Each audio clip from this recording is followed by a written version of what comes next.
guys, my name is Faisal, welcome to my channel. Nowadays, movies are part of people's journey.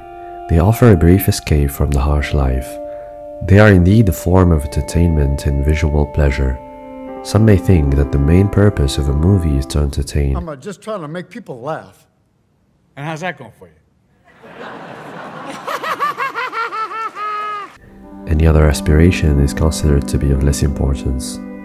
For others, movies should not only entertain, but they should do much more. Cinema should be therefore an art form or cultural object to be understood and enjoyed for its formal qualities and social implications, and more importantly, to explore the human experience.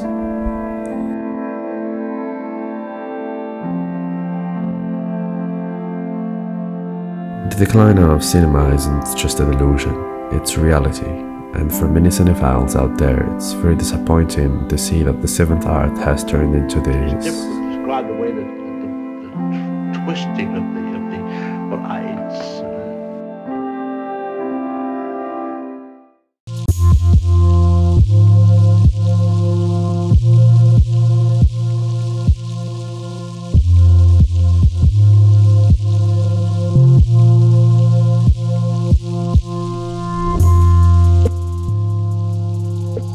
Most movies now are starting to feel like they were produced by a board of directors rather than being made out of genuine passion, devotion and energy.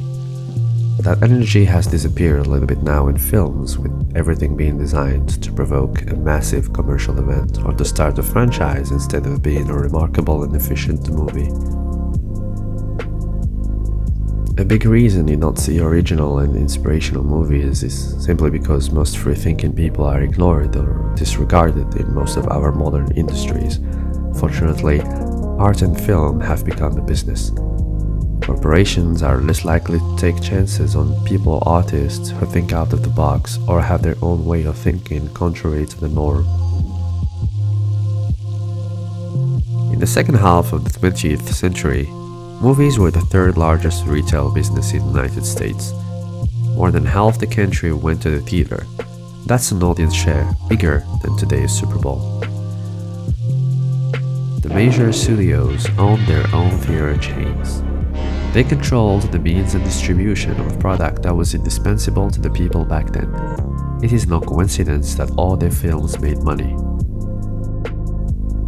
But 20 years later, and because of the technological advances, television broke up the studios and captured audience attention. The typical American used to buy between 20 to 30 tickets per year. Today, he or she buys about 4. Studios make fewer movies, and they have to spend more money marketing them since they've lost their guaranteed weekly audience. What does all that mean? Fewer movies, bigger movies, louder movies, and safer movies. Budgets are becoming so high that it becomes too risky to make creative decisions that are fresh due to fears of the mass audience being driven away, or that the film will not appeal to as many people as possible.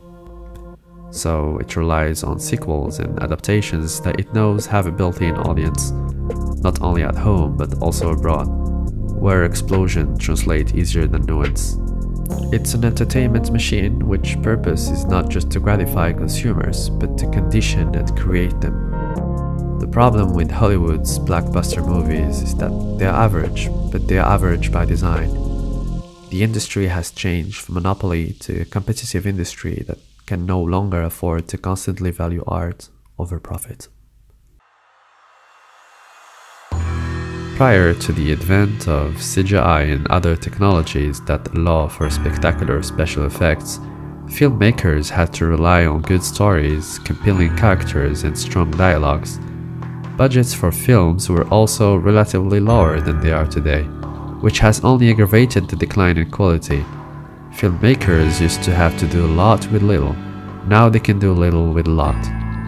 There was also more of a literary tradition in the past. These created emphasis in good stories. Today, hardly anyone reads. Instead of having films based on the works of acclaimed writers or novelists, we have an endless number of movies based on comic books. Exceptional stories, characters, and dialogues have largely been replaced by action, noise, and violence. This will only change when moviegoers demand more. Actors and actresses don't look as if they put much effort into their roles, and they are lacking in range of emotion. The cameras do more work to fill in for the lack of substance or stagecraft. Casting in theater as well as in film and television has always been met with criticism. Everyone knows an actor or actress who was bare for the part, which means that certain types of characters should be played only by actors who share those characters' essential experiences. 60 years ago, the audience went to the movies reflexively. Now, we go to the movies mostly to see celebrities doing things. Francis Coppola is one of my favorite directors. He is what I consider to be the antithesis of the modern time directors. He is the perfect example of how much harm a person is willing to endure for the sake of art, and how far love and passion of cinema can take a filmmaker. Unlike some so-called artists, or what I call mercenaries, destroying and ruining an entire show for selfish ambitions and purely financial motivations. Didn't see that coming, right? As Coppola said during the interview, Apocalypse Now wasn't about Vietnam. It was Vietnam. Nothing is so terrible as a pretentious movie. I mean, a movie that aspires for something really terrific and doesn't pull it off is shit, it's scum. And everyone will walk on it as such. And that's what poor filmmakers, in a way, that's their greatest horror, is to be pretentious. So here you are, on one hand, it's trying to aspire to really do something. On the other hand, you're not allowed to be pretentious. And finally you say, fuck it. I don't care if I'm pretentious or not pretentious, or if I've done it or I haven't done it. All I know is that I am going to see this movie. There. I mean, after all, look at Vietnam. Look at my movie. You'll see what I'm talking.